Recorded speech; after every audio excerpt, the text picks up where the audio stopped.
నిజామాబాద్ జిల్లాలో 26,000 రేషన్ కార్డులకు ప్రభుత్వం కోత విధించింది. ఆదాయ పరిమితి ఎక్కువగా ఉన్న కుటుంబాలకు అనర్హత విధించి ఈ కోత విధించినట్టు సమాచారం. నిజామాబాద్ నగరంలోని అమ్మ వెంచర్లో గల వారాహి అమ్మవారి ఆలయంలో నవరాత్రి ఉత్సవాలు వైభవంగా కొనసాగుతున్నాయి. పెద్ద ఎత్తున భక్తులు హాజరై అమ్మవారి ఆశీస్సులు పొందుతున్నారు. నిరసనలు చేసిన విద్యార్థులను మోదీ ప్రభుత్వం శత్రువులా చూస్తుందని కాంగ్రెస్ అగ్రనేత సోనియా గాంధీ ఆరోపించారు. విద్యార్థులు జవాబుదారీతనం సంస్కరణలను డిమాండ్ చేశారు. కానీ వారి ధైర్యానికి పిరికితనంతో క్రూరత్వంతో కేంద్రం సమాధానం ఇచ్చింది.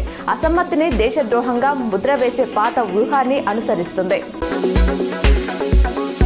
హైదరాబాద్ బులియన్ మార్కెట్లో ఇవాళ బంగారం వెండి ధరలు తగ్గాయి. 24 క్యారెట్ల 10 గ్రాముల గోల్డ్ రేటు ఇవాళ రూపాయలు 1850 తగ్గి 1,44,350కి చేరింది.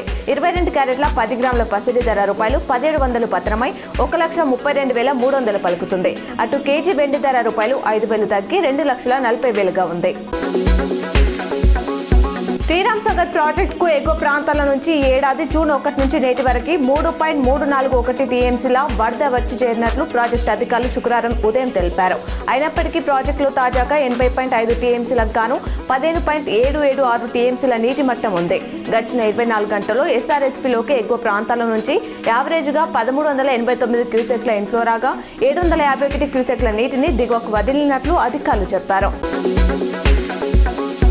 సోషల్ యాక్టివిస్ట్ సోనాం వాంగ్చుక్ 26 రోజుల తర్వాత నిరాహార దీక్ష విరమించడంపై ప్రధాని మోదీ ట్వీట్ చేశారు. మీరు త్వరగా మునుపటి ఆరోగ్యం పొందాలని కోరుకుంటున్న డాక్టర్ల సలహా మేరకు దినచర్యను పాటించండి.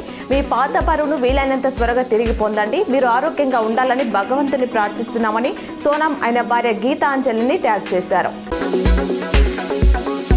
బీఆర్ఎస్ వర్కింగ్ ప్రెసిడెంట్ కేటీఆర్ జన్మదినం సందర్భంగా కమ్మర్పల్లి మండల కేంద్రంలోని కస్తూర్బా పాఠశాల విద్యార్థులకు బీఆర్ఎస్ నాయకులు నోట్ పుస్తకాలు పంపిణీ చేశారు.